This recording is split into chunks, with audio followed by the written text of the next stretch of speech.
উপদেষ্টা হলেন এবার বাংলা চলচ্চিত্রের ৯০ দশকের জনপ্রিয় চিত্রনায়ক ওমর সানি। ওমর সানির উপদেষ্টা হওয়ার বিষয়টি নিশ্চিত করেছেন বাংলাদেশের একটি গণমাধ্যম risingBD.com। তো চিত্রনায়ক ওমর সানিকে উপদেষ্টা বানানো নিয়ে risingBD.com যে তথ্যটি প্রকাশ করেছে সেটি একটু আপনাদের সামনে আমি উপস্থাপন করছি। আর এই সংবাদটি প্রকাশিত হয়েছে ২৪ এপ্রিল ২০২৫-এ।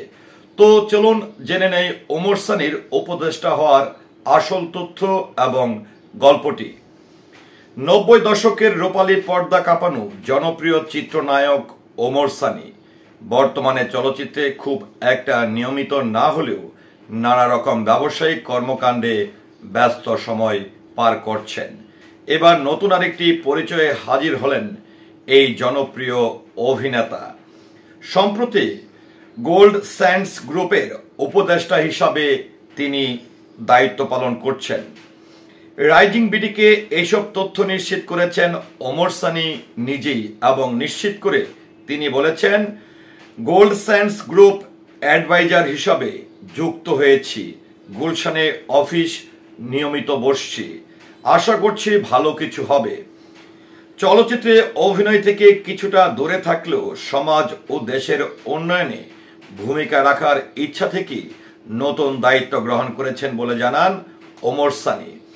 তো আমি risingBD-ও কিন্তু ঠিক এই ক্যাপশনটি দিয়েছে যে উপদেষ্টা হলেন ওমর সানি। দেখেন, আসলে উপদেষ্টার বিষয়টা মানে এই না যে অন্তর্বর্তীকালীন সরকারের উপদেষ্টা হতে হবে কিংবা কোনো রাষ্ট্রের উপদেষ্টা হতে হবে।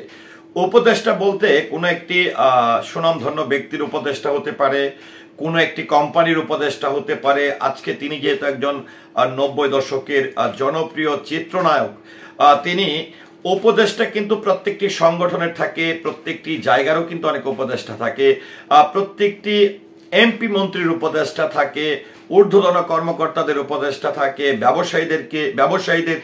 ব্যবসায়ীদের উপদেষ্টা থাকে।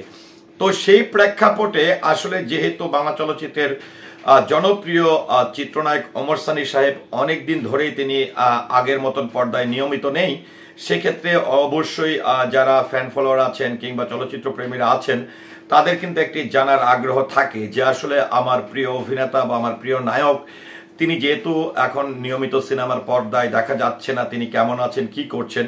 তো সেই প্রেক্ষাপটে যেহেতু এই বাংলা চলচ্চিত্রের ৯০ দশকের জনপ্রিয় চিত্রনায়ক একটি কোম্পানির সাথে মার্কেটিং এর সঙ্গে যুক্ত হয়েছেন এবং মার্কেটিং এর প্রধান হিসেবে যুক্ত হয়েছেন, সেক্ষেত্রে অবশ্যই আমি বলতে পারি যেহেতু এই মার্কেটের বা এই যে কোম্পানির উপদেষ্টা হিসাবে তিনি যুক্ত হয়েছেন এবং অভিনেতা হিসাবে অভিনয়ের পাশাপাশি তিনি যেটি আশা ব্যক্ত করেছেন যে আমি বিশ্বাস করি আমার মেধা এবং অভিজ্ঞতাকে কাজে লাগিয়ে অবশ্যই এই কোম্পানিকে সামনের দিকে এগিয়ে নিয়ে যাব। তো ভিউয়ার্স, এই যে একজন অভিনেতা বা একজন সফল অভিনেতা একটা কোম্পানির এত বড় দায়িত্ব গ্রহণ করা নিয়ে কিংবা এই উপদেষ্টার দায়িত্ব গ্রহণ করা নিয়ে আপনার মতামতকে আশা করছি কমেন্টের মাধ্যমে জানাবেন।